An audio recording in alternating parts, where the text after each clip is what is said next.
படிப்பால் சிறைப்படாதீர்கள். அது வந்து ஒரு சிறை மாதிரி நினைச்சு இதுல போனா தான் எனக்கு மேல அந்த வேலையே வேண்டாம்.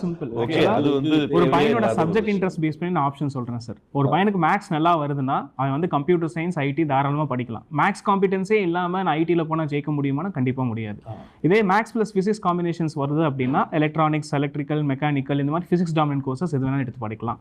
எனக்கு கெமிஸ்ட்ரி நல்லா வருது அப்படின்னா ஃபாரன்சிக் சயின்ஸ் யூனிவர்சிட்டிஸ் போகலாம், கெமிக்கல் இன்ஜினியரிங் இந்த மாதிரி யூனிக்கான ஆப்ஷன் சூஸ் பண்ணலாம். ஃபுட் டெக்னாலஜிலாம் அவங்க படிக்கலாம். பயாலஜி நல்லா வருதுன்னா biomedical, bio information subject combinations பசங்க கரெக்டாக ஒர்க் பண்ணும் சார். சும்மா ரேண்டமாக இந்த கோர்ஸ் அந்த கோர்ஸ்னு இல்லாமல் எனக்கு மேக்ஸ் நல்லா வருதுப்பா இந்த 4 சப்ஜெக்ட்ல நான் இதுக்குள்ளே போகிறேன், எனக்கு ஃபிசிக்ஸ் நல்லா வருதுப்பா நான் இதுக்குள்ளே போகிறேன் அப்படின்னு அவனோட இன்ட்ரெஸ்ட்குள்ளே போனான்னா ஒரு நேச்சுரல் ஃபிட்னஸ் என்னன்னு பார்த்துட்டு உள்ள சப்ஜெக்ட் காம்பிடன்சி முக்கியம் சார். அதே மாதிரி ரோல் பிளேன்னு சொல்லுவாங்க. Administration, creativity, informative, people. இந்த 4 செக்மெண்ட்ல எனக்கு எது இயல்பாக வருது.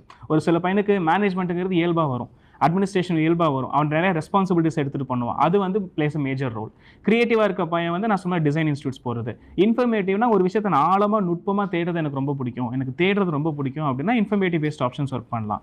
பீப்புள் சென்ட்ரிக், நான் எது பண்ணாலும் பீப்புளை எம்பவர் பண்ணணும்னு ஆசைப்படுறேன். இப்போ மெட்ராஸ் ஸ்கூல் ஆஃப் சோஷியல் ஒர்க்னு ஒன்று இருக்குது, டாடா இன்ஸ்டியூட் ஆஃப் சோஷியல் சயின்ஸ்னு ஒன்று இருக்குது. இங்கெல்லாம் வந்து இந்த பீப்புள் ட்ரிவன் பீப்புளுக்கு ஏகப்பட்ட ஆப்ஷன்ஸ் இருக்குது.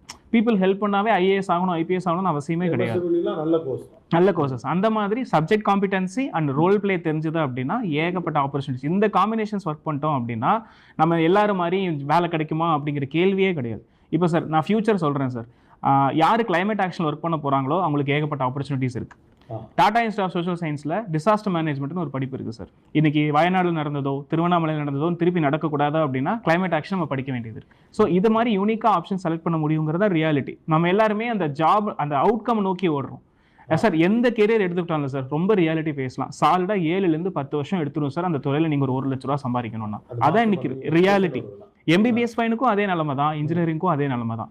ஸோ நம்ம எடுத்து ஆழமாக படிக்கணும் அப்படிங்கிறத ஞாபகம் வச்சு நெடுஞ்செழியன் சார் எப்பயுமே சொல்வார், நுட்பமாக தேடணும். இந்த role play and subject combinations work பண்ணால் சக்ஸஸ் ரேஷியோ ஜாஸ்தி நினைக்கிறேன். இந்த ஒரு கிளாரிட்டிக்காக நான் கேட்குறேன். ஆக்சுவலாக முன்னாள் எப்படின்னா இது படித்தா இது வேலை கிடைக்கும் அப்படி ஒரு ட்ராக் இருந்துச்சுல. இப்போ நீங்கள் சொல்கிறபடி பார்க்குறப்ப என்னென்னா உனக்கு எது நல்லா வருதோ, உனக்கு எது நல்லா புரியுதோ அதை ஆழமா படிச்சா உனக்கு ஃபியூச்சர் இருக்கு. அந்த சூழல் வந்துருச்சா? கண்டிப்பா அந்த சூழல் வந்துருச்சு. கண்டிப்பா வந்துருக்கு. அப்ப எனக்கு ஒரு திறமை இருக்குன்னா அதன் அந்த ரூட்ல போறதுக்கான வாய்ப்புகள் கண்ணு முன்னால இருக்கு.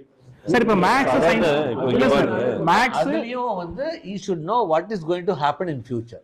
How do I know? இல்ல அதுதான் சார், அதுக்கு தான் அப்டேட் பண்ணுங்கிறோம்.